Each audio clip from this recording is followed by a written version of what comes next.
It is not an excuse to say you don't have the money to pay your staff. And those are the words of former Executive Secretary of the National Labour Commission, Charles Bawaduah. Now, he says, though companies and businesses have been adversely affected by COVID-19, employers also could not use inadequate funds as basis just to lay off workers. It was on JoyNews special COVID show, COVID in the Law. The employer has a right under Section 8 of the Act to decide whether to reduce staff, to rearrange, restructure, and all that due to the exigencies of the time. So if because of COVID, the employer decides that I'm sending 90% of my workers home, no problem, perfect decision. Understand? The employer must, however, observe the rights of the workers. Which is? For example, then, now the workers have a right to be paid. The agreed remuneration, that is one of the rights of a worker under Section 10, of the Act. Okay. The right to be paid the agreed remuneration at the agreed time and in the agreed manner. Now, the employer says that they don't have the money to pay. It is not an excuse to say you don't have the money to pay. You must comply with my agreement with you. Okay. Now, if they fail to do that, and they have not renegotiated with the union as to what to do under the circumstances that they state there is no money, then the union is entitled to take the matter up by way of a complaint to the National Labour Commission or institute a court action to recover.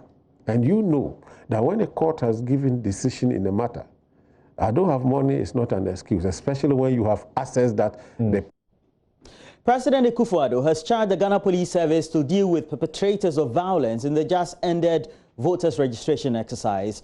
In his 15th address to the nation, he categorically condemned the violent acts which mar the process at some registration centers in the country. Regrettable, isolated incidents of violence, which I condemn unreservedly, and which I expect the police to deal with without fear or favor. But the exercise was generally peaceful.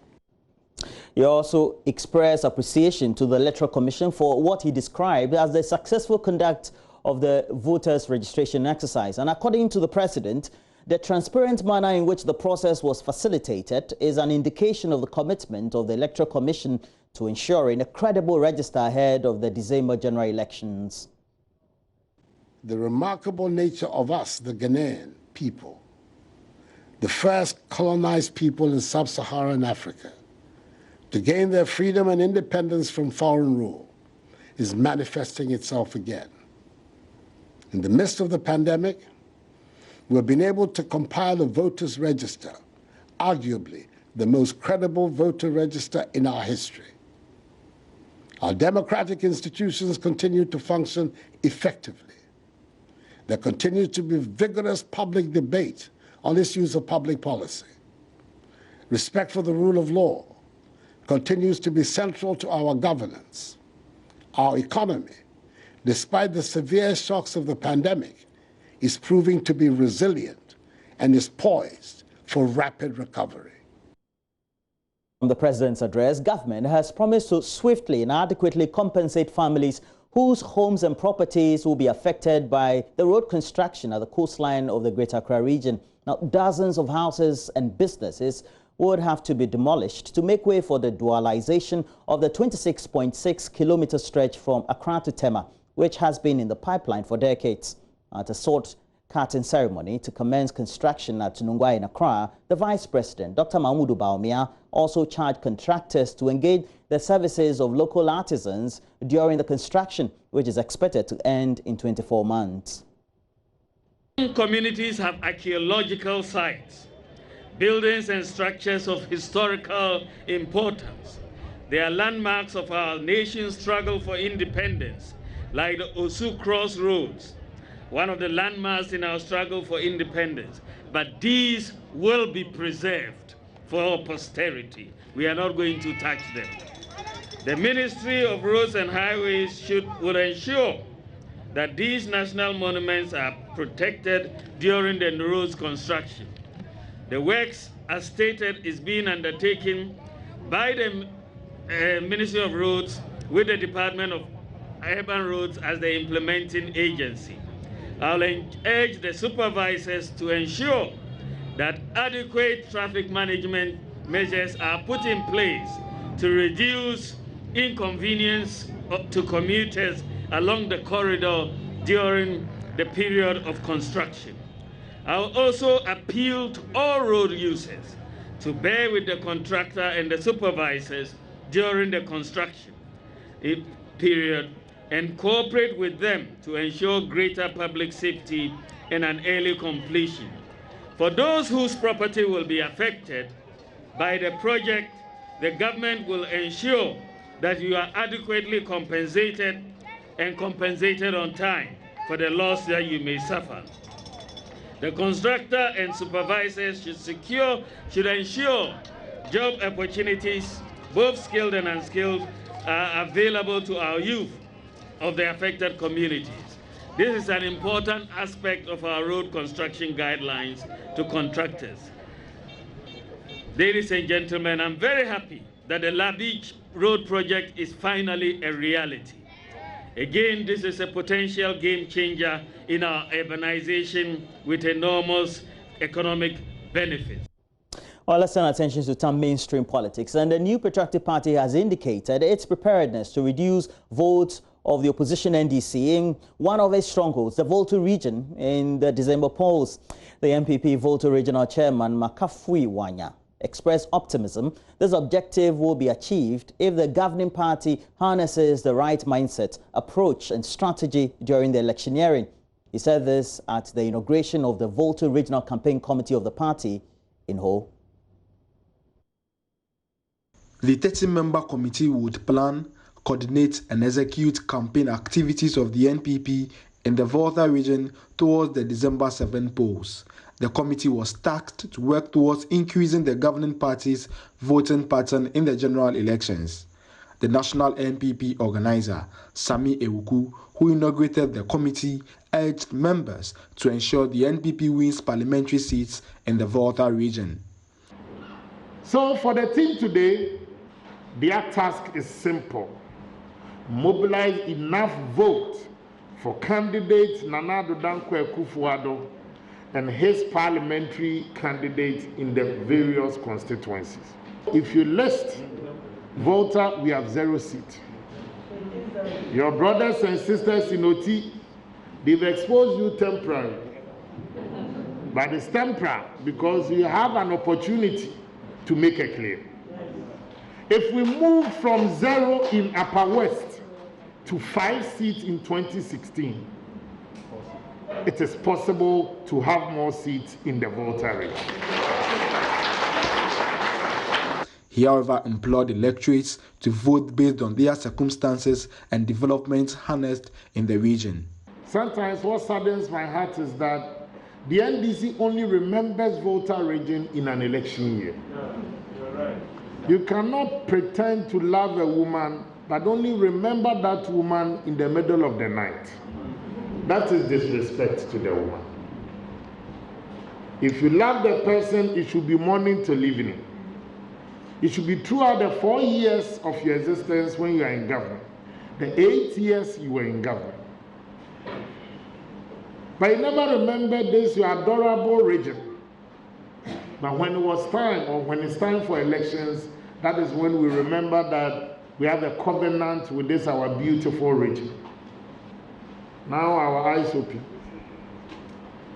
And clearly the people of Volta region, they will decide where to cast their ballot and who to cast it for, depending on their circumstances and the development that has come their way.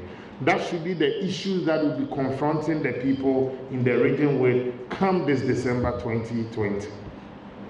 The Volta Regional NPP chairman, Makafi Wanya, who doubles as the chair of the campaign committee, assured the party would achieve its desired objectives. And I can tell you that with the right mind and approach and strategy, we'll get to where we want to get to. Our agenda, our set objective will be achieved with the right approach. So I want to assure the national organizer and the National Research and Elections Director that we are battle ready. There's no fears. Fred Kwame Asari, JoyNews. Ho.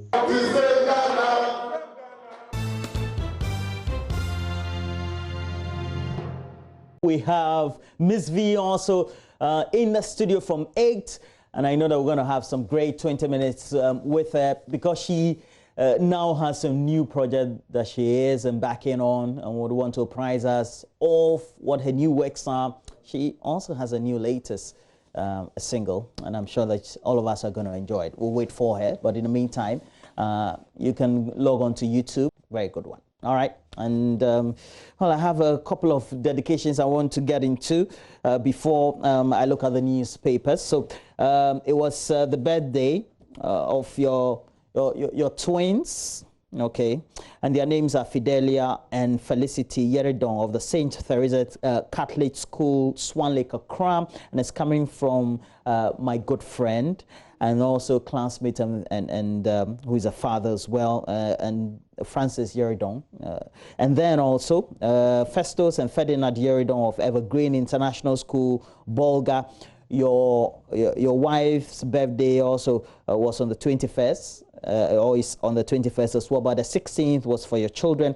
And, well, when we get to the river, we'll cross it. That's the 21st. But Francis Yeridong, apologies for not giving you all those highlights before the period. But in the meantime, we have to look at the newspaper. So we have a couple of them in the studio. Let's start with the biggest daily that we have. It's the Daily Graphic. So we have on the front page a lot of news called out from the president's speech on Sunday evening, his latest updates on how, as a country, we're doing with the COVID-19 management and its situation right here in Ghana. So we have it captioned, "Normal life in sight, COVID-19 restrictions continuing, and airports hopefully will reopen September 1.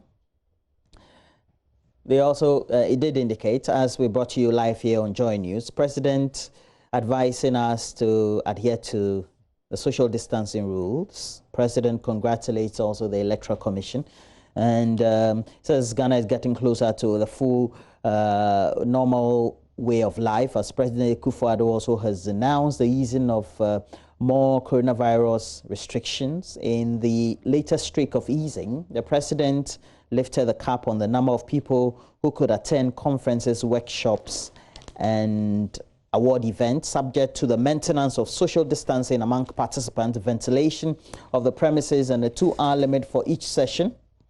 He also indicated that the opening of the borders by air could start from September if all conditions were constant, as we have them, or have even improved.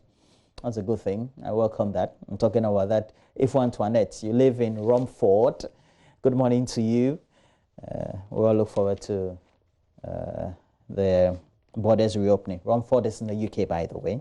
In his 15th address to the nation last night on the status of Ghana's coordinated effort to defeat, according to how the Daily Graphic puts it, the COVID-19, that's the virus, the president said, "We have gradually moved to restoring normalcy in some aspects of our lives. Our phased approach towards returning our lives to normal through the strategic control, progressive and safe easing of restrictions will thus continue." On the front page of the Daily Graphic again, we have license revocation has caused health problems. Dr. Indum says a story, I'll bring that to you, it's on page 20. And then Parliament also approves 5 mineral royalties agreements, or Parliament approves 5 minerals royalty agreements. This has been dominating the social media platforms as well, over which names and one of the entities. So we do have also India making inroads into COVID-19 vaccine. 3 clinical trials underway according to the Indian High Commissioner to Ghana, Sugan Rajaram, and his photo is on the front page captioned. Okay. Now let's go to the back page. The back page says, new way bridge constructed at Tema Community 1. A story filed by Benjamin Glover. So also they're talking about how this is also expected to help improve revenue collection related to axle loading and then the cutting of goods in and out of the harbour. Let's go to the Ghanaian Times. The Ghanaian Times has on the front page a number of stories also that are well linked to COVID-19 and the president as well. It says, Ghanaian Times, Ghana winning COVID-19 battle. President declares as he further eases restrictions. You also do have land sea borders remain closed, but again we have to tell you he did indicate that by September 1, if all conditions are constant or have improved, we will see some of these restrictions eased considerably. And he also did indicate on condition that we are able to assess whether we could test passengers who could come in. And you know, Ghana's airport in the sub-region is one of the most patronized, according to IATA and the rest of the group. And so 1 hot meal a day for junior high school and senior high school students, that's a good one. Consultations ongoing on reopening of pre-tertiary schools. Down there though, we have the Ministry of Sanitation and Water Resources, Zoom Lion, also presenting pickups to Interior Ministry as a good one from both sides, especially Zoom Lion, making sure that while they make the effort to complement government's own objective of improving the situation of COVID-19, improving sanitation as well, Zoom Lion also complements that, but also making some of these donations of accoutrement facilities, depends on how you want to call it, to ease the agencies that are expected to do the border management and all that. And the Ministry of Interior is the latest recipient of pickups from Zoom Lion. House also approves 174.7 million Ghana cedi COVID-19 tax waiver for health workers. And fire renders 600 slum dwellers homeless at Shashi as another Gov't 4 shops in Takrady. We'll take you live on the show this morning to the Shashi area where we have a number of these dwellers, or squatters, as people would want to refer them as they have been affected by fire that gutted their abode on Saturday. On the back page, we have Ghana receives medical supply support from Korean organizations. It's also there. And then Gamashin celebrates Homowo. Because of COVID, not a lot of noise has been made about the Homowo. But again, it's a celebration that is worth it. If you're somebody who has participated in the Homo, you should know that the popoi and the rest of the meals are always available for you. And following that, we'll have other traditional areas also celebrating. I do know the Ojura and the rest, Asogli State also will be celebrating the Teza, usually like participating. And then we have also the Ogwa Fitu Afashe, people of Ogwa traditional area, or Cape Coast, also will be celebrating. At least from September, we'll see the easing of restrictions. So we'll go and celebrate with all these people.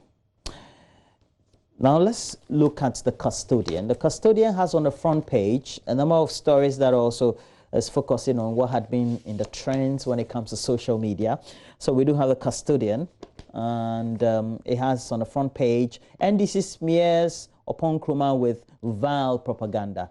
And we do know this is premised on, a statement that the information minister and also member of parliament for Francois Yebre seem to have made in reaction to one by his colleague on the minority side, Jinapo, and seem to have been trending on social media, and it's also taken advantage of by the opposition, and a lot of brouhaha, I have to say, has been generated as a result of this because of the words that were used, papano. Obiamwa deflates NDC. Also there, good morning to Obiamwa, is a regular watcher of the show. Akufo-Addo to hand over after Secretariat to the African Union Commission today. And you know that we're hosting the Secretariat, so that's a good one. It means that we've made strides as a country on the continent. We're well respected. We've always been respected, but look, this one also just further consolidates how well we've done over the last decade or two. Savannah MPP Women's Organizer embarks on Operation Add Your Vote campaign. So the electioneering is on in full swing. On the back page, top 10 biggest Ghanaian soccer flops of all time. And I tell you, we have Justin Opoku of Inter Milan, was supposed to have been a good prospect, was not successful. Fiorentina also had a midfielder in Amidou Sanlifu, Kevin Osei, Olympic Marseille, just couldn't just make the cut. You know, football is hard. That's how it goes for everybody. So football is very difficult. So if you, and then Daniel Opari, of course, is there. Real Madrid, there's and Richmond, Boachi, Adom. But I would say that they really have flopped. Compared to the locals, they're still doing well. But compared to some of the top or the greats that we've had in our country, they just haven't seemed to have gotten the same accolades. So maybe that's why the paper decided to take a look at it. As the Custodian. Audu Mahama, good morning to you. You're the managing news editor of the Custodian. Now, let's look at the Daily Guide. The Daily Guide has on the front page, NDC MPs fight over Papano, and we have Haruna Idrusu pictured in there, inserted in there. His picture is inserted. The bigger picture is the one for Kujo Oppong Nkrumah, who is the Minister for Information, Member of Parliament for Fuanse Ayurebi. And the story, we all do know that, well, Joseph Opoku, our lead correspondent, did report on that. What did he say? He said, Mr. Speaker, I want to encourage my colleagues on the other side, especially my friend who just spoke. In my hometown, we will say Papano. I want to encourage Papano to take some time and follow the structure of this conversation and support. But we also do know that it drew a lot of contestation and anger, which was led by the minority leader, Haruna Idrusu.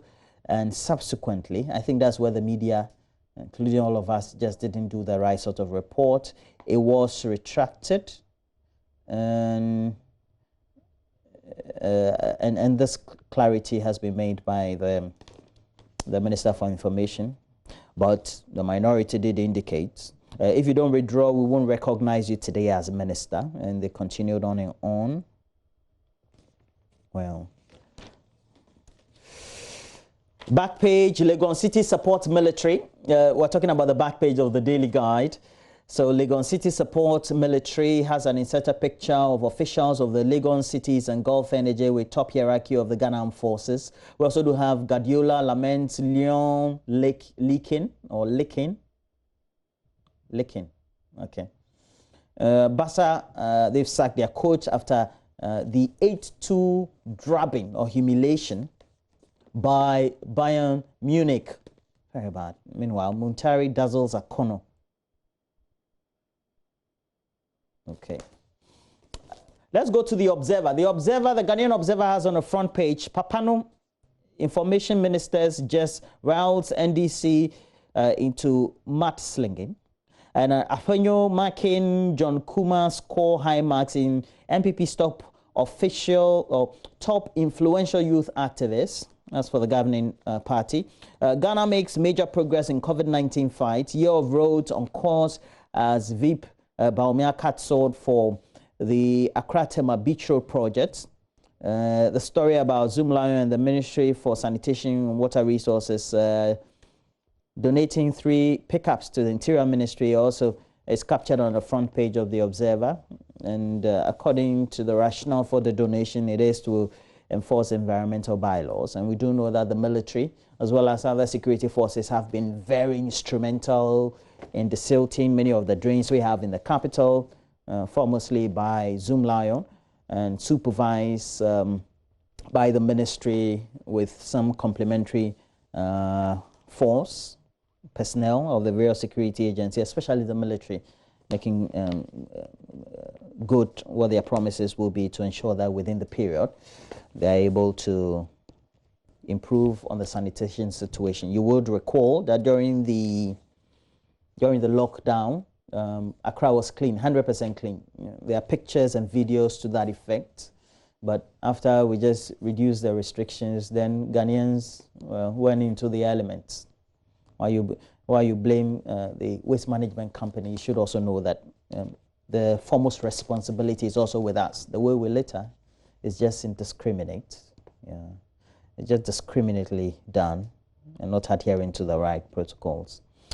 Now, let's go to the new publisher, the new publisher. So the new publisher has on the front page, Papano goes to Parliament as minority goes mad, saboteurs on rampage at the Municipal Assembly, ONMA. And then we have PDS scandal haunts government. Nanado silence on gargantuan fraud 1 year on raises curiosity. So that is also captured there. Now let's go to the Statesman newspaper. The Statesman has on the front page, we offer support because we care. Kufuor replies detractors over freebies. This one also has generated some reactions on social media. It depends on which side of the political divide. If you monitor what the comments are, they'll say the president was just throwing a lot of jibes and dicks at the opposition. Well, we're in the political season. President is a foremost candidate for his ruling party, so. But anyway, so we go to the Ghanaian publisher. The Ghanaian publisher is on the front page. Mahama chastises the Kufuor over free water, electricity, others. Attack dogs descend on Oppong Nkrumah. We also do have, and the Kufuor also hits back with providing critical help, not freebies. That's in reaction to what John Dramani Mahama, former president and the flag bearer of the NDC, has been saying on the campaign trail. Pastor urges NPP to withdraw Tema West aspirant. Meanwhile, Dr. Baumia is announcing that 595 kilometers of roads in Ghana have been asphalted since 2017. It's a story by the Daily Despite. I find it very interesting. And we'll do a lot of election analysis in the coming weeks. You get to know right here on the show what the permutations are. And this one is quite interesting. This one is quoted from the latest Afro Barometer, or the Afro Barometer from the survey. It indicates Afro Barometer over the last 10 years is revealing that unemployment is a key problem for Ghana's young people. It's on the front page of the Daily Dispatch newspaper. You see it on your screens because down there they also did indicate that just as part of the figures that have been compiled by the Electoral Commission, we have young people aged 18 to 19, numbered 1.3 million, okay, on the register. They can change the government any time. 1.3 million. You know, the MPP won by 1 million, or less than 1 million, we have to say.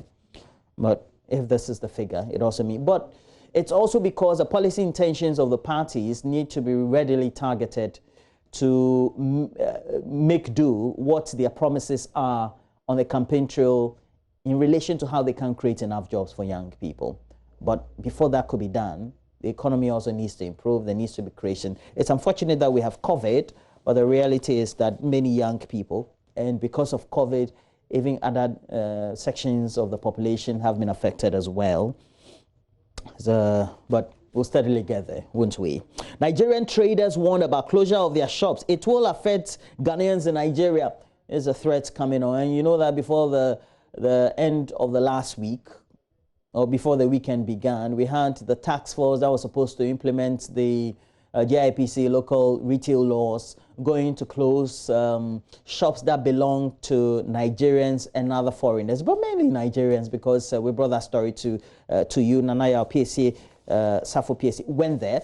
and had all the story brought to us. But it's also because we did have a lot of concerns being raised by the Nigerians, but it's also because the concern on the part of the tax force and the Ghanaian traders is that they flout the local retail laws, because the GIPC really has that law that says that who or indicates who can take part in any form of venture if you're a foreign entity, the sort of capitalization you need for that incorporated company of yours or the venture, who is supposed to be part of your directors, etc. So that is clearly spelled out. So the question is, why have we sat down for this to decay to the state before now it looks like our local traders are taking the law into their own hands and arbitrarily just abusing their foreign counterparts? This has to be done legally, and I'm hoping that all of us will settle the scores rightly. Now, we do have NDC's running mate on 10-day tour of 5 regions, and that is also on the front page of the daily Dispatch newspaper. But that's where we end, because we just give you the front page of the Finder. 33.44 million fraud hit banks. We're talking million of Ghana cedis. It's on the front page of the Finder. And this story, look, staff responsible for 98% of suppression of cash and deposits. Banks, financial institutions. All right, we have to go for a break. When we come back, we're going to have Asari Bediako bringing to us the latest sports headlines. Do stay with us.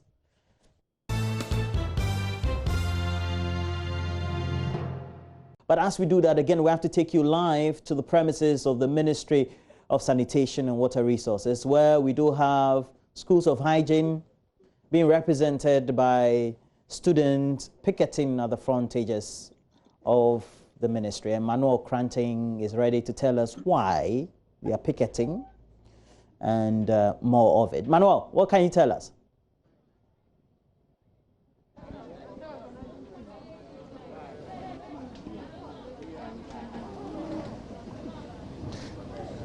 So Raymond, this is the second exercise in just about 2 weeks from students of the School of Hygiene. They are here just like they were just about a week ago, and their request is just, yes. So just about 2 weeks, this is the second exercise. And, you know, they are asking for a simple request. Theirs is for the allowances to be released to them. They tell me that for about 30 months, since 2017, when the new government led by Akufo-Addo took over and promised to restore the allowances to them, they have not for once received the allowances. They came here about a week ago and were told that preparations were underway to release the funds to them. But they have come again 10 days down the lane with the same request, meaning that the monies have not been released to them. A few of them are here. In fact, I'll be speaking to them and getting some reaction from them. Their president, thank you so much for coming. But why are you here again? You're here about a week ago, and then you are here again. What's happening? Okay, so last week Thursday, that was the 6th of August. We were here, Schools of Hygiene Ghana. We have the 3 schools of hygiene, Ho Tamale and Kolebu. We came to the Ministry of Sanitation, asked Nanado restore the health training allowance. The schools of hygiene have been ignored, neglected. For 3 good years now, we have not been paid. So we were here to also mount pressure on the ministry to make sure that they pay our allowances to us. And they gave us a letter that they've written to the Ministry of Finance that they should give them clearance to pay our allowance. So they even booked an appointment with us with the Deputy Minister of Finance, Madam Abna was saying, in charge of the budget, and we spoke to her on phone, and unfortunately she wasn't at the office, so she told us that she's at her constituency registering for the voters card. So if she get back in the weekend, we should arrange for a meeting on the following Monday, and we arranged for a meeting. Monday morning we called her that, oh madam, please, we want to know the time that we can come around, and she told us that she wants to tell us something, so she would like to speak on phone. Then we were okay, fine. She said that the letter that Thursday, she told us that it's on the desk working on it. There's no budget attached to it. So we were like, how? The letter that you told us that you are working on it, there's no budget attached to it. And you told us that Thursday that it's on your desk working on it. So both the Ministry of Sanitation and Ministry of Finance, they were trying to be political on the seat of August. So we also came back to the Ministry of Sanitation to give them that info. That is what Ministry of Finance is saying. And Madam Abra was saying, made known to us that in 2017, the schools of hygiene were being budgeted for. So if in 2017, the president allocated 232 million Ghana cedis annually for health training allowance, then we are being budgeted for. Where is our money? That's the question that always... But you know how some of these things work. I mean, she mentioned that they were working on it, and so they were going to release for you with time. You cannot wait for them to work on it. You know how these things take some time. Hello, sir. The nursing students, they are under Ministry of Health, and we are under Ministry of Health. And another said you want to give us special treatment. Now you want to transfer the schools of hygiene under Ministry of Health to Ministry of Sanitation. So now is it a special treatment that the government is giving to us? And now it is 3 years. So we should wait till when? That's the question. Ministry of Sanitation have always been telling us stories. But talk to me about what your management tell you, because in fact, for some institutions in the universities, SRCs speak to management. What is your management telling you? So we have met management of the 3 schools of hygiene several times. That they've also written letters to the Ministry of Sanitation and even Ministry of Health to restore the hygiene student allowance. They've tried their possible best starting from 2017 up to now. There's nothing. Nothing has been done about those letters. So the school authorities are always there because they are civil servants. So they are just to work administratively, right to the ministry. That's the only thing that they can do. But we have interest in the allowance. That is why we are here today. And without a clearance today, we are not living here. We brought our gari, we brought our shito, we brought our mattresses, we brought our cylinder, even for cooking. We will cook here today. Well, I'll come back to you, but let me speak to a few of the folks here. The ladies who are here, all of them have decided to come and sit here. Hello, good morning. Thank you for speaking to us. Quickly, well, let me come back and speak to a few of them here. Well, you are here again. It's about a week. You came here on set and decided to come back on today, 17th again. Why are you here? Please, we are just here for our money, that's all. We are just here for our money. And if, in fact, the money we are entitled to it, so we deserve it. But they say they are working on it. Why can't you wait? Oh, we can't wait because we've been waiting for 3 good years. So there's no more for waiting again. The president said that you are sleeping here. I mean, you are ladies. If you're going to sleep here, I mean, you're supposed to bath, you're supposed to eat and so on. How are you hoping to do all these things? Oh, we will manage. As far as we make our mind to stay here any day, we will manage and we will stay here. No matter what, we are going to stay so we get our clearance or the money. Great. So she's telling me that they are going to stay here and they'll manage to be here. They'll find ways and means to bath. A couple of them are lined up over there with their mattresses, some of them, and so on and so forth. We'll try to bring you some more in our subsequent bulletins, but I'll quickly talk to this lady finally. Thank you. Good morning. You are here again to request for allowances. The minister said they are working on it. I mean, is that too difficult to understand? They've been working on it for 3 years now, and we think the time has been fast spent because in 2017 they said they were working on it, 2018 they were working on it, 2019 they were working on it, this is 2020 and they are still working on it. We think by now they should have finished working on it. You think by now they should have finished working on it? People who are outside and are watching you say that, you know what, in the universities, people are asked to go and apply for student loans. So if you think you so do need the money like you're saying, why not apply for student loans than come picketing? Okay, because we are health trainees, we are not eligible, we are not entitled to a student loan. I, for instance, have tried applying before and I was told I'm in the health training institution, so I'm not entitled to student allowance. So you're not entitled to apply for the student loan? Yes, and the student loan, sorry. Quickly, the former government said that they were going to scrap it and give you access to the student loan. There was a lot of apprehension and demonstration, if you like. Now you're feeling the heat. You think that it's better to allow you to access the student loan than, take the allowances, which almost always delay? The allowances would say is better. because it helps, it cushions you with some of your needs in school. But with the students loan, normally it is limited. You just get your fees, your books fee, but it can't cater for you throughout the semester. So the allowance comes monthly. And sometimes, even though it delays, maybe 3 months, 4 months, yeah, when it comes, at least when you have some debt, you can just use it to clear it off and all those things. Great. So, thank you. Roland, you can see behind me mattresses and so on. They have vowed to stay here till the ministry comes to them. So reporting from the Ministry of Sanitation and Water Resources, Roland, this is what's happening here.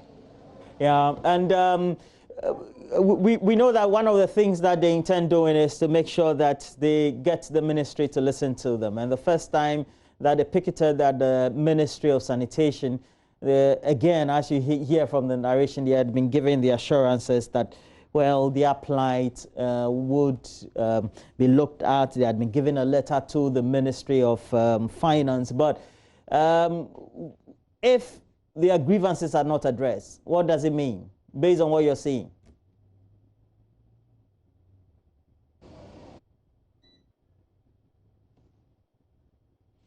Oh, we seem to have lost Manuel Cranton there. But that's it. We'll go back to him. Well, they tell me that if their grievances are not addressed, it's one thing only. They're going to sleep here till the ministry decides to listen to them. Wow, that's a good one there. Well, Manuel Cranton giving us the latest from the premises of the Ministry of Sanitation and Water Resources as well.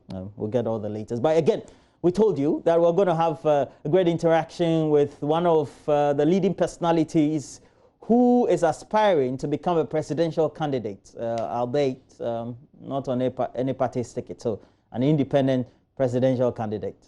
All right, but it's where we have to bring you a conversation on your election headquarters.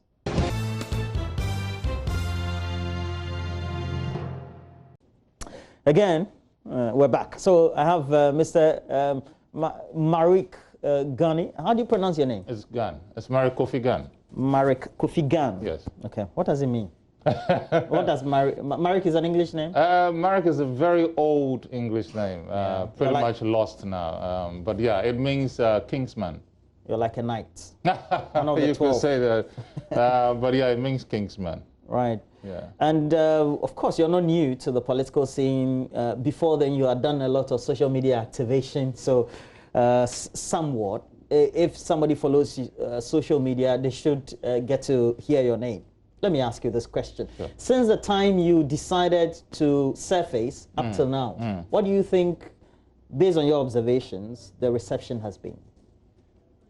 The reception has been really surprising, well, tremendous actually, especially from the youth. I would say there's the youth and then of course the middle class, and then interestingly these days the very older generation. I've had very old, I have a 70-year-old woman who called us the other day and said, can I have the PDF to your posters? And then she went off to Tama and started printing and got some of his children to start putting them up. So it's been really exciting. It's been across board and it keeps expanding. So yeah. Now, I'm not going to go into where you went to school, etc. But just if you want to spend 1 minute. I am a Jolalian, a proudly Jolalian, Kitaskan. Went to Kitas Secondary School. Yeah. And I've always seen you to be a London man or a UK man. I have stayed in London. I have stayed in the UK. I have stayed largely in Europe, actually. Okay. But interestingly, even though I was headquartered in UK, most of the work I did was in either Southeast Asia or Africa. So largely being in Africa most of the time. Yeah. If we listen to your speeches, there's always one thing. You say you want to have a new paradigm, a shift towards a certain paradigm that will do away with all the things that we've seen as being propagated, currently implemented by the NPP and NDC as we've seen in the Fourth Republic. Yes. Why that? Because it hasn't worked. And from the way I have been trained, if you keep doing something and it doesn't work, you do need to stop think back, think forward, and decide, you know, if you continue down this road, is it going to get us where we want to get? If we do know where we want to get, I certainly know where we should be getting, but whether my predecessors actually know where we should get. And so, you know, from time to time, we do need to take a stop. And I feel this year is one of those years we need to take a stop and ask ourselves, look, we've been from all the way, you know, for the last 28 years, are we getting where we all hope to get as individual citizens or even as a collective people? And if that is not happening, then we need to say, you know what, well, something is wrong with those who are leading us there, and we need to, you know, change the driver. But you do know, based on what surveys have indicated, what the trends in the voter pattern has indicated, independent presidential candidates, that's a hard nut to crack. It's actually not. I mean, this year there's been a couple of, CDD did one of those which said that about over 60% of the people, sorry, over 50% of Ghanaians had no interest in either the NDC or the NPP. But beyond that, if you just talk to any ordinary person in Ghana like yourself and myself, just call anybody on the street today and ask them, you know, what do you think? Most people will tell you either that, you know what, I'm tired of this NDC and MPP. It's the usual reference you get these days. And we've never had such a time like this where there is a previous president and a current sitting president, and Ghanaians are just tired of both of them. So for me and for everybody who believes in what we're doing, this is a historical year. This is the year that history has to be made. Otherwise, we've just decided and put a stamp on everything they've done wrong for the last 27 years and pretty much saying to them, look, we are happy with everything you haven't done right. Here is another key for another 27 years. And we cannot do that. If you look at how our governance structure has been since 1992, and we've had the interchange between NPP and NDC, what will be the 5 pointers to you that you think that we've departed from, that if we gravitated towards, ideally we should have been where we think we should be? Okay. Well, first of all, people always make the notion that, you know, our democracy or our governance has been messed up. The truth is the governance is doing exactly what it was engineered to deliver. One of the things I would say we need to do is that there needs to be a change in our constitution. Several changes need to happen to our constitution because as a people we have actually evolved beyond the constitution that was written for one man who wanted to become, you know, democratically elected president, and then that era has actually moved on. We the people have evolved, the environments in which we operate has evolved, the international community that we relate to has evolved, and so the constitution does need to change to reflect all of that. I think another thing we haven't done right, which we do need to do, is to force some level of meritocracy in the way we appoint in this country. And then of course I am very keen on planning, and I'm also very keen on ensuring that systems work, so that it doesn't matter whether it's the NDC in power or the MPP in power or Marricke Kofi Gane in power. We are setting that for you and for me, wherever we are in this country, something will work. So for me, those are key things. I don't think we've been doing enough good planning. I don't think we are meritocratic in the way we make appointments. I don't think our constitution is actually running the way it should in a modern country, and I do think that we have problems with keeping systems running. One of the foremost societies or countries that is very much always cited to be one that has been able to build a meritorious society, Singapore. That's correct. Now, if you look at, you read sections of Lee Kuan Yew, their foremost leader's book, he did say that they had varied people of ethnic groupings, including Chinese, ordinary Malays, etc., Indos, who they came to meet. Who started with, yes. Okay, great. They even have Indians now, etc. Yes. They made sure that those who flouted regulations while in government were punished.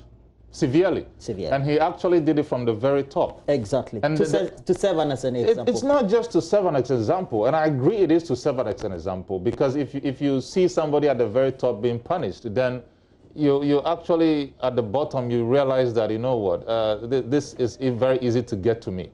But the other thing is also that it gives the person at the top the moral right to actually deal with those at the bottom. You have no moral right to deal with anybody at the bottom if you yourself know you're corrupt and you're not being punished.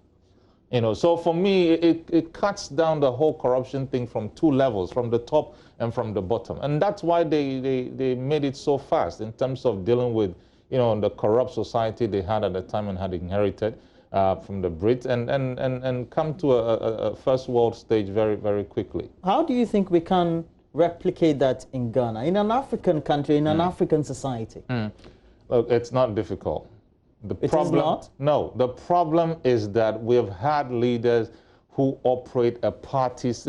We've always run the business of government as though we are running a party.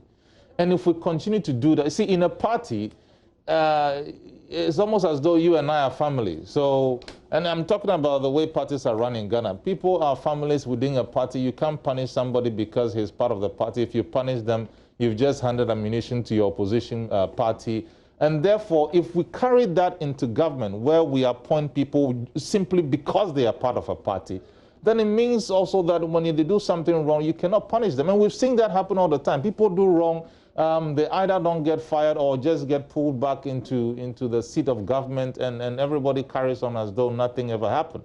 And so there has to be a separation between the art of doing politics and the actual business of running a state. And we haven't done that. I feel that the whole concept of independent candidacy actually helps that, because I am coming into office without the whole my boys agenda. So I don't owe it to a party chairman to give jobs to his children. I don't owe it to the party executives to give jobs to themselves or their children. And I don't obviously owe it to the boys who made the most noise or who gave the most money within the party. So, you know, this will stop somewhat, and the whole independent candidacy will help that happen. In the history of elections in the United States, since the 1700s, yes, around 1788, when they've had independent candidates to date, they've garnered around 5%. Also, we do know that over time, they've been able to influence elections by being third-party realigning people or institutions. Okay, you take out George Washington, etc. But then the realignment is very important, and that is in the history of the United States. In Ghana, the opposition parties have not gotten more than 4% over time. Now, that also gives us a great indication as to where you need to go to direct what focus you need to give your campaign as you communicate your messages. Have you thought of that? I have. But here's another reality, aside the one you've just mentioned. The other reality is that we're in Africa. Ghana is certainly not modeled on the US. But here's another thing that I might add. Benin also has just had an independent candidate. Tunisia has had one.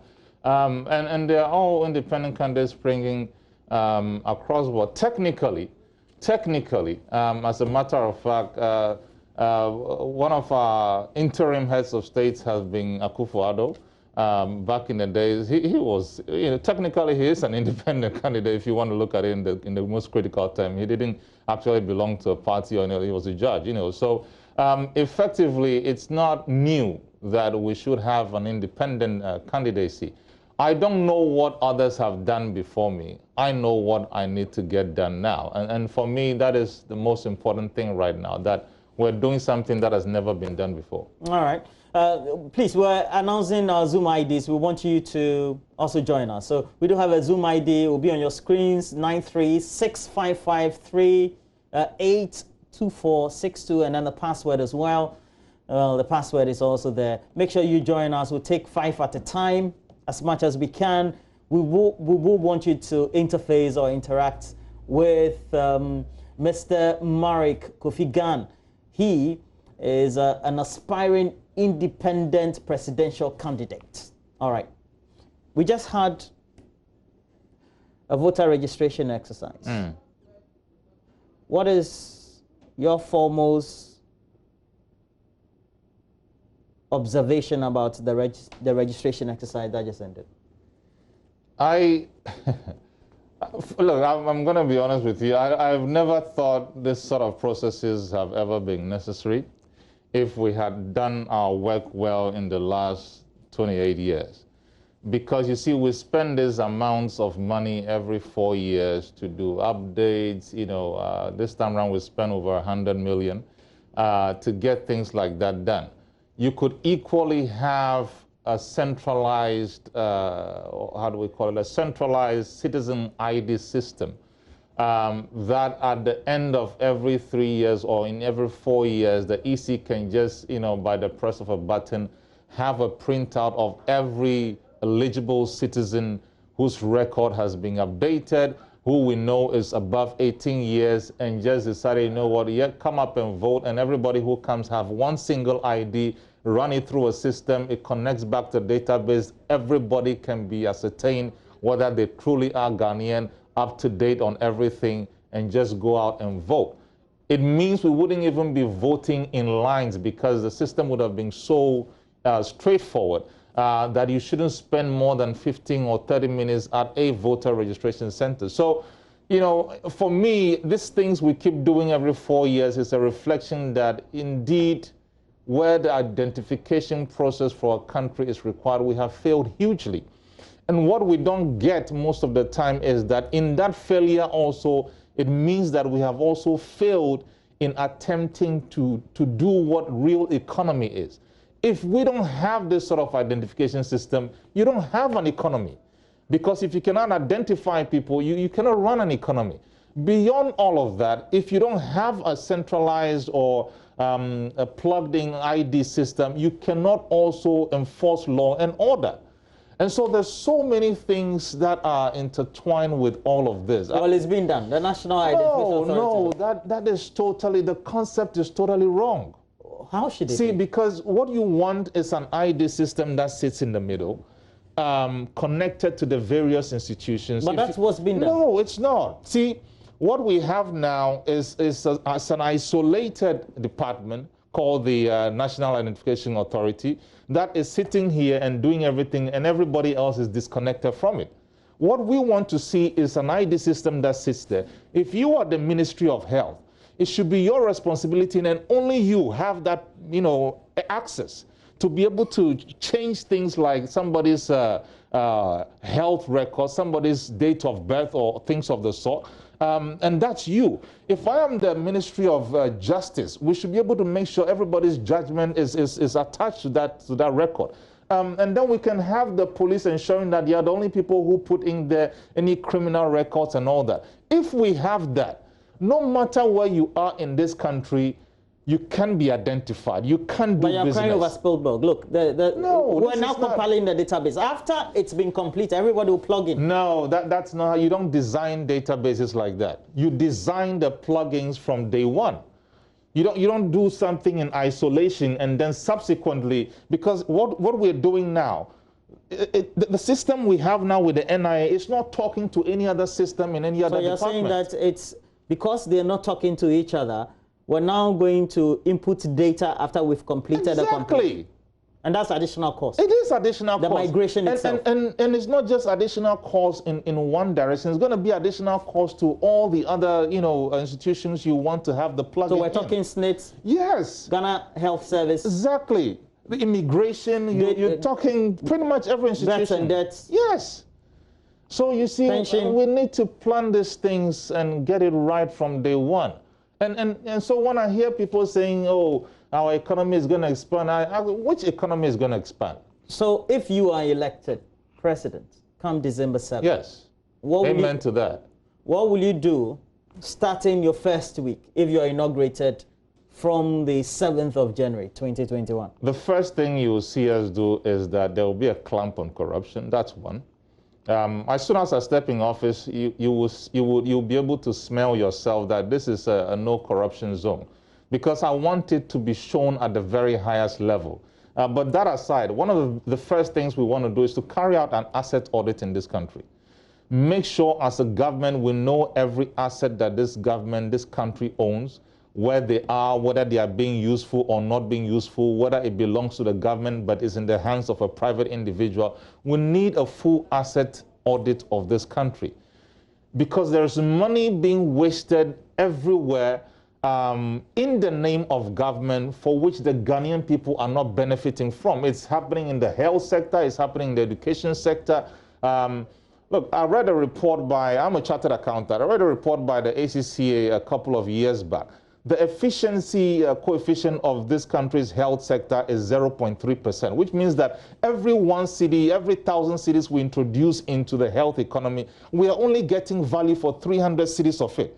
So there's a lot of waste sitting out there that we need to pull together and say, okay, now we know all these are assets, half of them are not being used and they won't be used again. So let's do something about that. Otherwise, we're maintaining all these things around and it's just taking money out of our system. Well, we've been joined by some of our viewers who also join in on video, and that's good. Okay, so please make sure you unmute when I call you. But please, right now, just mute your sound so that we don't get feedback. And also reduce the volume on your set, okay? Reduce the volume on your TVs. So we'll take 5 at a time. Charles, please unmute. Please unmute. Please unmute.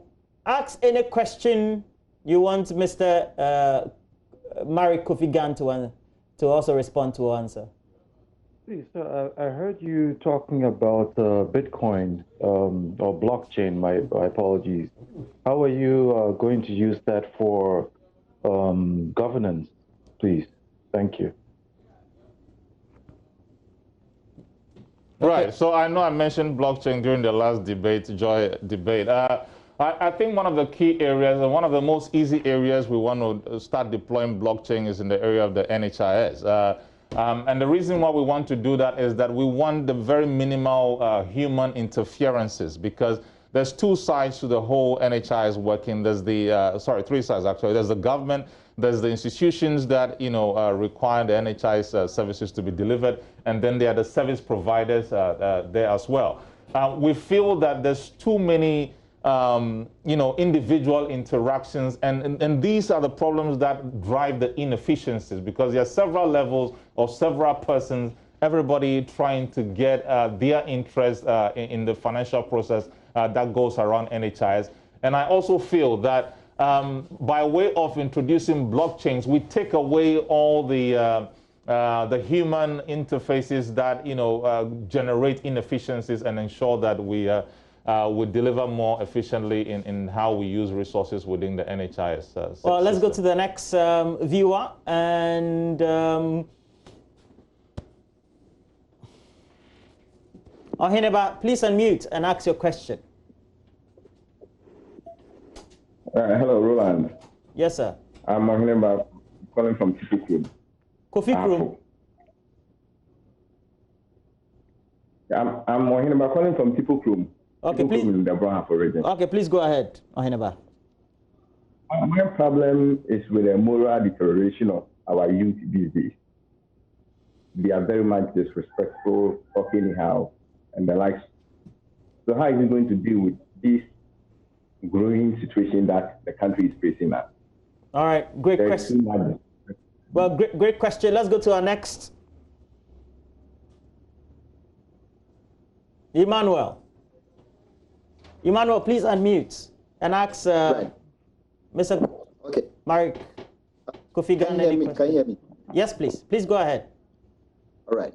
Yes. So I want to find out what kind of policies Mr. has when it comes to the issue of human development.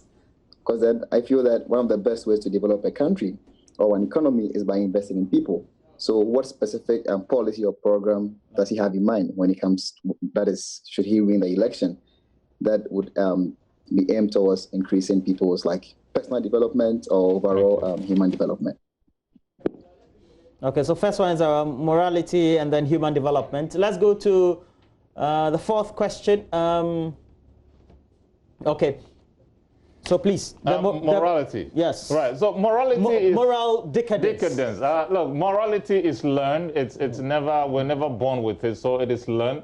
And the only way youth learn immorality in this case is because we, the adults, are playing a lot of immorality, and that is why they learn it. But another critical thing is that youth are learning immorality very quickly because they see immorality within the adult space go unpunished.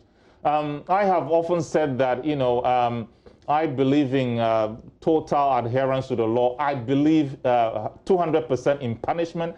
I have often said that, look, if you're my brother and you even steal, the first thing you will do is to go to jail, and then I'll come and visit you in jail. So that's one of my responsibilities as your president, and the other is my responsibility as your brother. So I believe punishment needs to happen. I don't compromise on, you know, integrity. I don't compromise on accountability. So once we start punishing people, people will line up, people will learn. Most people ask me, oh, how do we change society's mindset? It's about enforcing laws. If people do good and you reward them for doing good, they know that they have to continue doing good. If somebody does wrong and they go unpunished, you've just communicated to that person that, you know, wrong and doing good are actually no different. You can continue because none attracts punishment. So I want to punish people and punish them severely. The third thing is human development. I can't remember the name of the gentleman who asked, but one of the things I'll suggest is please, after today's program, go to our website and download one of our manifestos. It's free on there on Ghana, for Ghana, the number 4Ghana.com. Go on there. One of the things our manifesto says is that there are various ways we want to develop human capital.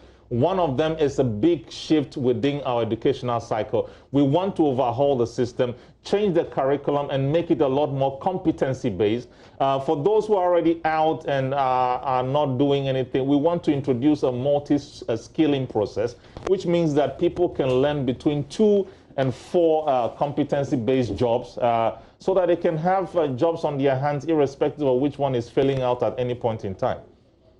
All right. Let's take one more question, and then, well, okay. It looks like our time is up. Okay, so now I see that when I go through your manifesto document, right. As you have it, thank you. You're very big on making sure that the education of our country and the student population is also tilted into the spheres of science, technology, and mathematics. Yes. Yes. Because that's the way of the world now? No, it's not. I mean, we've known what STEAM has been able to achieve for all the very developed countries. In fact, we are looking at it a totally different way. Rather than saying, okay, every student should learn a bit of math, a bit of science, a bit of technology and all that, what we are actually saying is that we want that to become the basis of every subject. So if you're learning architecture, for example, we say STEM, right? We want you to learn the science behind architecture, so the facts and everything that makes architecture work. We want you to learn the technology of architecture, which means we want you to study the techniques, the technology that is currently available that makes architecture work better. And so if there are softwares you should learn, you should be learning the most basic at least. We want you to learn the engineering of architecture. In other words, how can you use architecture to develop society? And then we want you to learn the mathematics, which is the relationship of things. How does architecture relate to, you know, health, for example? How does it relate to decentralization, for example? So we want students to start learning the whole concept of critical thinking embedded in the subject, not, you know, as a separate subject by itself, and somebody comes to class and say, I'm teaching you critical science, critical thinking and creative problem solving. It has to be embedded in the way we learn. Yes, and that'll be it for now. And thank you for passing through the studio. We hope that thank me for having me. Yeah, before the election comes to a close, we'll definitely have you within the period. I would love that. Have some great conversations. Thank you very much. Look, you're the man to have at the moment. You've changed the narrative as it is. Right? I hope I have. Yeah.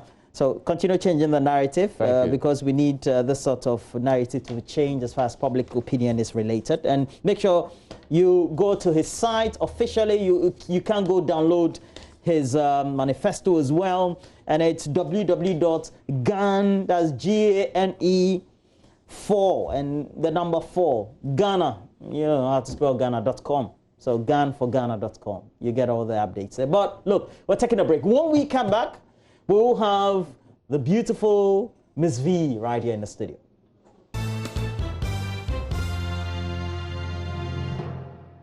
And it was marvelous. And you were telling him how you think this is the new way you want to go from the last project as well. Yes. But what inspired this? Love is one of the biggest it is the biggest thing actually that drives people in life. And so I wanted to sing a song about love. It's a love song.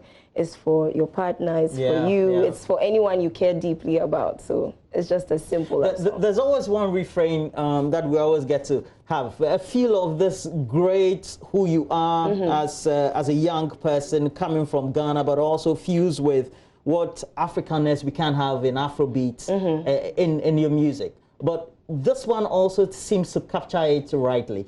And you want to appeal to which categories of people? Everybody, everybody. That's what my music does. My music is not for just a section of people. It's for everybody. It's relatable. Yeah. Everybody can sing to, everyone can dance to. So it's a love song, like I said. Yeah. Love is something that rules the world. So this song is for everybody. We would want you to give us a rendition of this, because just watching it as a video is not enough. So if I can have your guitarist just start the new one, yes, baby. Definitely. Okay. New one? Yeah.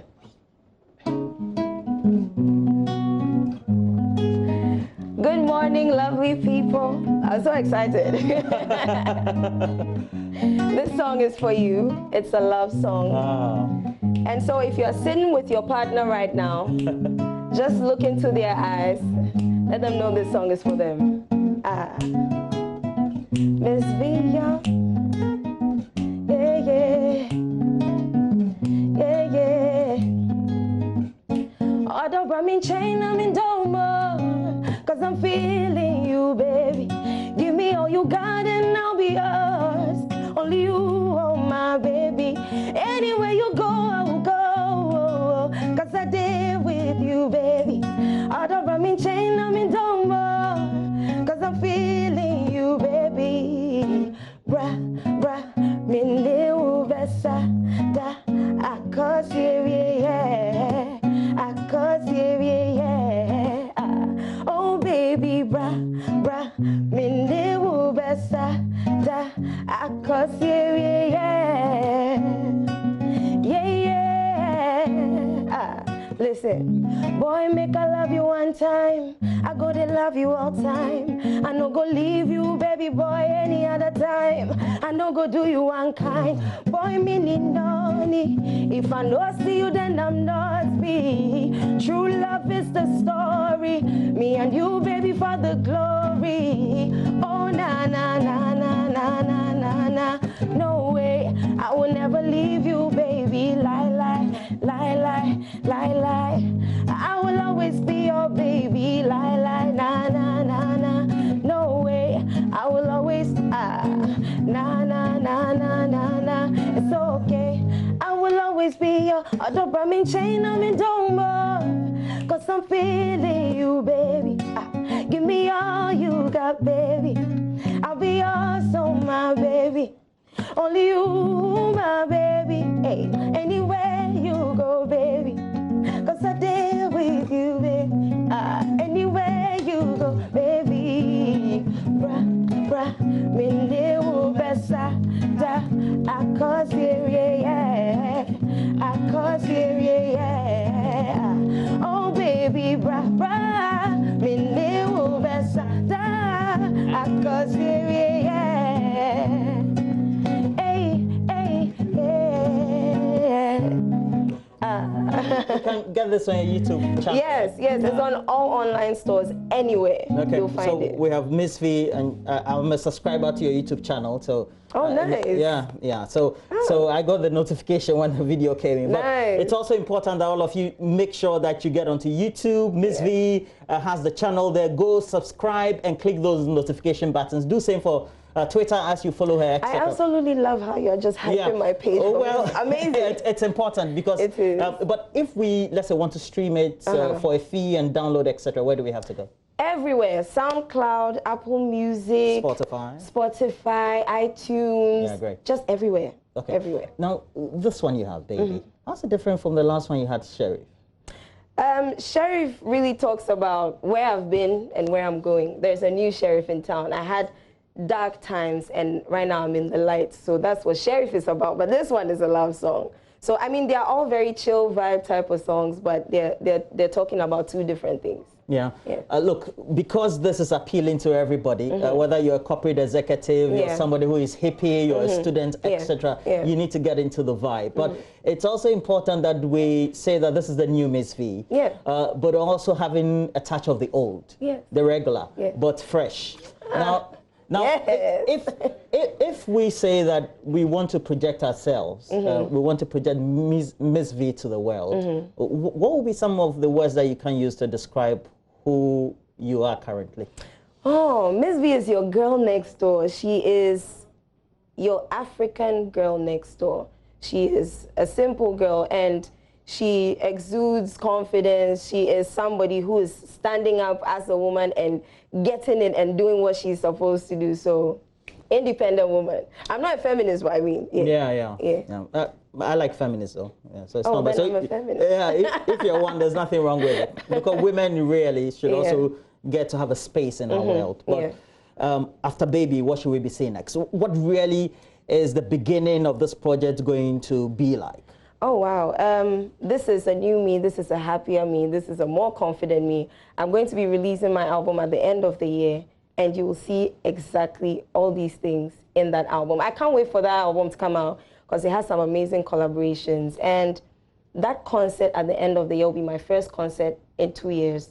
And so it's going to be fire. Yeah, I always don't like talking the past because you have to put the past behind you, but then they tend to inform, inform what you want to do forward. Exactly. What do you think you've learned over time? Either you being with Links, now being on another label of yours, and trying to drive what you have currently, that you're taking to the immediate future? I've learned that it's okay to make mistakes and to be emotional and to cry and to...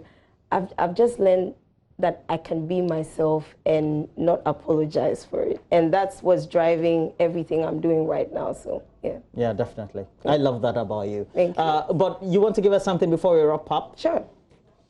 Davi. I can do 2 songs. Yeah, fast. Okay, so just under 3 Sheriff, minutes. Davi. Okay. We go. Ha, no. Me tell them watch out cause there's a new sheriff in town. Sheriff in town, sheriff in. Me tell them watch out cause there's a new sheriff in town. Sheriff in town, oh. Me tell them watch out cause there's a new sheriff in town. Sheriff in town, sheriff in. Me tell them watch out cause there's a new sheriff in town. Sheriff in town, oh. You can call me, I'll be right on the keys. Don't be fooled by the look on my face, call me.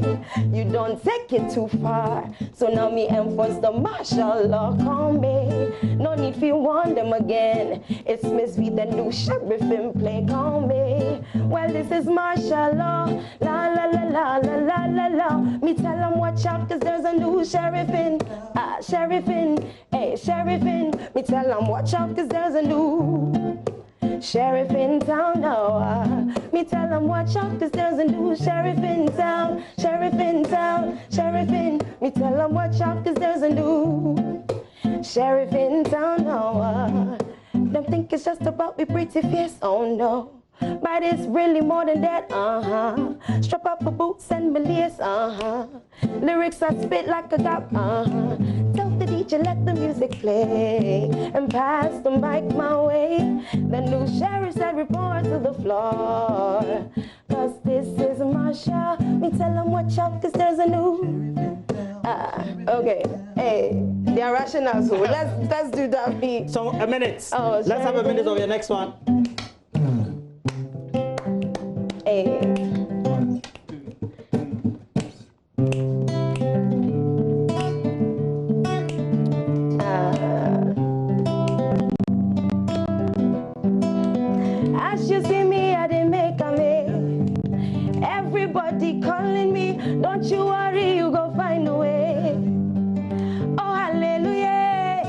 you see me, I didn't make a make. Everybody calling me, don't you worry, you go find a way. Oh, hallelujah. Cause now you see me, I did blow up. Never believe I can fly, I'm way up. I feel blessed every morning as I wake up. I did give thanks to God Almighty. Oh yes, now you see me, I did blow up. Never believed I could fly, I'm way up. I feel blessed every morning as I wake up. I did give thanks to God Almighty. Make you no cry, keep moving. One. And we told you about how we need to make sure we apprise you of which property developers are the latest in the market. And we're talking Waylead Properties. They're regular on the show. But I do have Eunice Chikata, who is with the Property and Investment Consultancy Department of the group. Also, Sefin Siam, also a consultant in property investment as well. And the two of you, thank you very much for passing through. But Waylead, let me ask you, Eunice, since you're new on this turntable, all right, what should we be looking at for this season? What do you have from Waylead? Okay, Waylead Company Ghana Limited is a real estate development company, and then we are into the development of properties, both retail and residential, as well as commercial properties. So currently we have projects ongoing at Sakumono. We have Le Jardin Symphonique. Le Jardin Symphonique comprises of 56 detached houses and 3-bedroom houses up to 5-bedroom houses. And we are doing Alphabet City as well. Alphabet City is under construction. And it's Alphabet City? Yes, it's an apartment. Sakumono. Okay. Sakumono. It's still under construction. Okay. And then it's 2- and 3-bedroom apartments. We are giving out some amazing offers due to the COVID crisis. Wow. Yeah. Well, somebody will ask, Sefin, that you know, affordability is very critical, but also while you want to get things at an affordable rate, taste is important because you're buying property as an investment. Exactly. What do you say to that? Okay, so I will take it from this angle. You know, we have developed Vista Del Mare, and that is 22-unit houses. It comes with a swimming pool, a clubhouse, and also a gym. And to add to that, Vista Del Mare swimming pool, clubhouse, and a gym. Yes. One setting. Exactly. And Vista Del Mare is sold out. And also, just like my sister said, Alphabet City, we are putting out about 800 units. And Alphabet City, the first block, we have 80% sold out.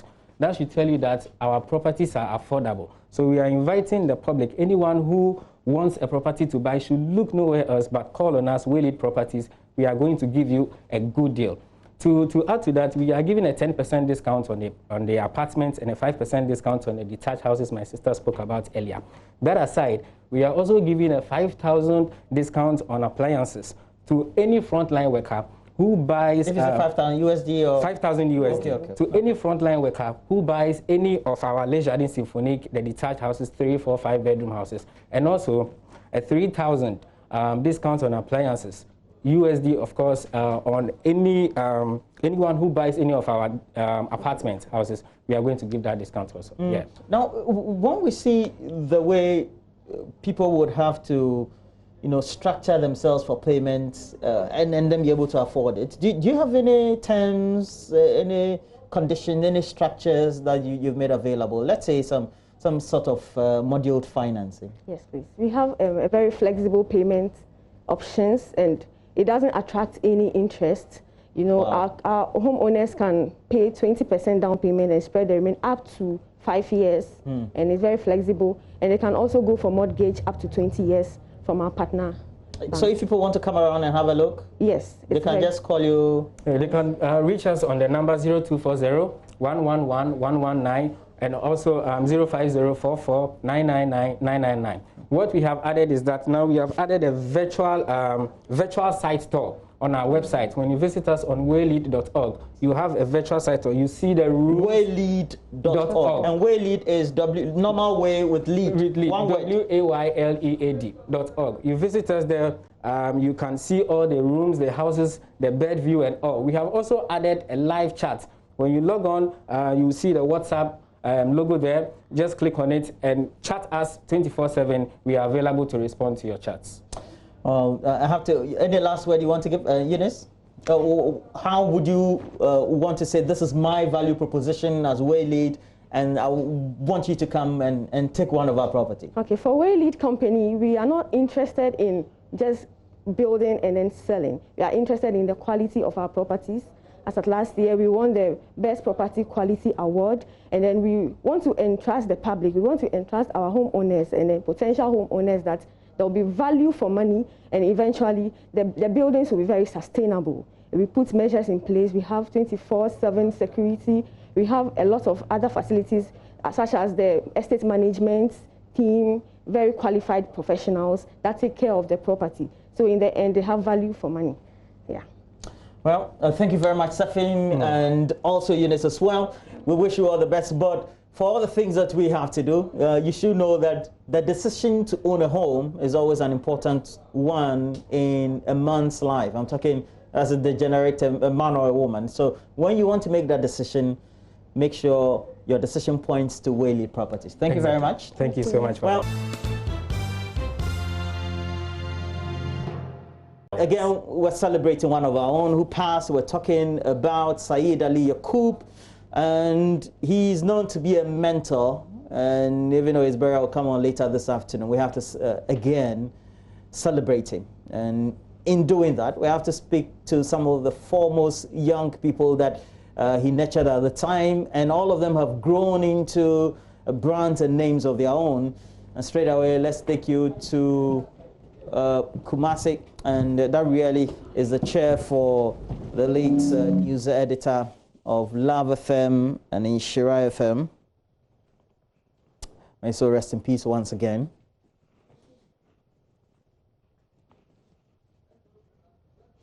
Now straight away, let's go to Kumasi Live and speak to Erastus Asaridonko.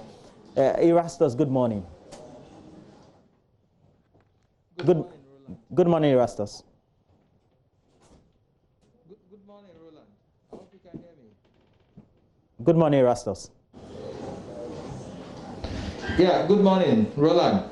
Yes, good morning to you. Morning. Yeah, this is sad for somebody that you sit in the same newsroom with, who also has inspired all of you in there. How does this news reach you, Erastus? In fact, it's a sad incident. It's something that we can never get over. Saeed is not just a news editor, he's a father to us. And he's a father to many of us here in the newsroom and across the station. And so it's a difficult situation for all of us, very, very difficult to bear. We are still trying to cope with the situation. When you look into the newsroom today, it's very gloomy, and people are still more. The seat which you see turned upside down today. From this seat, we have known a man who was so humble. Humility is the least we can say to describe him. And so we've lost a gem. Across Ashanti region, he's seen as the epitome of journalism. And I tell you, he doesn't advise us only, it goes beyond this office. Though he's not a member of the Ghana Journalist, he's not the leader, an executive member. But when it comes to advising journalists across Ashanti region, he's one person that people come here to seek advice. And so we have really lost a gem. We have really lost experienced personality, a veteran in the field of the Inky fraternity. Roland. Well, thank you, Erastus Asaridonko. Very sad moments for all of us here, and it's important that again we pay homage and the right tributes to somebody as again espoused by Erastus Asaridonko, who was a leader but also a transformational leader as such, not just a manager, and somebody who influenced many. But right here in Accra, we also have leaders and also journalists, very much distinguished in their own right, who also went through his hands.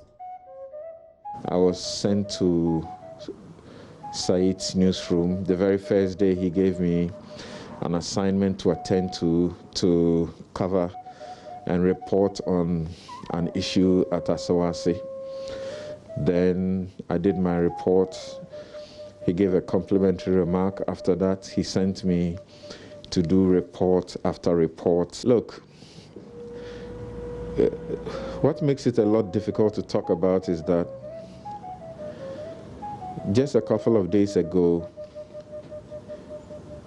because of the Eid, Saeed decided that he will parcel meat to some of us. We have a group of us that he has mentored.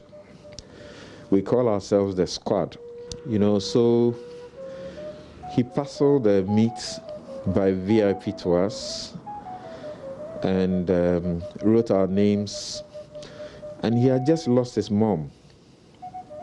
So we got together and put some stuff together, which was to be presented to him yesterday. It was in the process of going to make the presentation that the news came that he's had to go to hospital. So the normal thinking was that, oh, this is just a one-off visit to the hospital, then he will come back. Only to be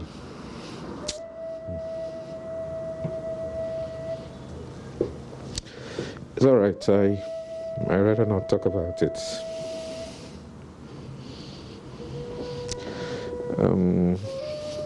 Saeed is a father to me. Somebody, if I go to Kumasi to work or to visit family, I first stop there, just go and tell him I am in town. I want to report myself, because he must know that I'm in town. So we spoke at length, we discussed so many things, and he told me, you continue to make me proud. Somebody I take advice from, I take direction from. No, Latif, he groomed me. I am Seth Kwame Boateng today because God chose Saeed and used Saeed to make me who I am today. This morning I was preparing to call and find out how he was doing. Just to be told Saeed is gone.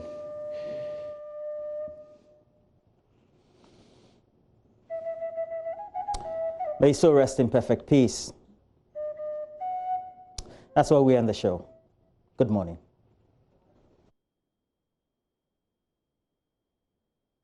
Yeah, Saeed and Saeed Ali Yaqub. And now this summer Adan and Namu Kumuno. And now, and I never one crane. Samson Ladi said Boateng, Elton Brobe, and Afe, and me, Ampofoji.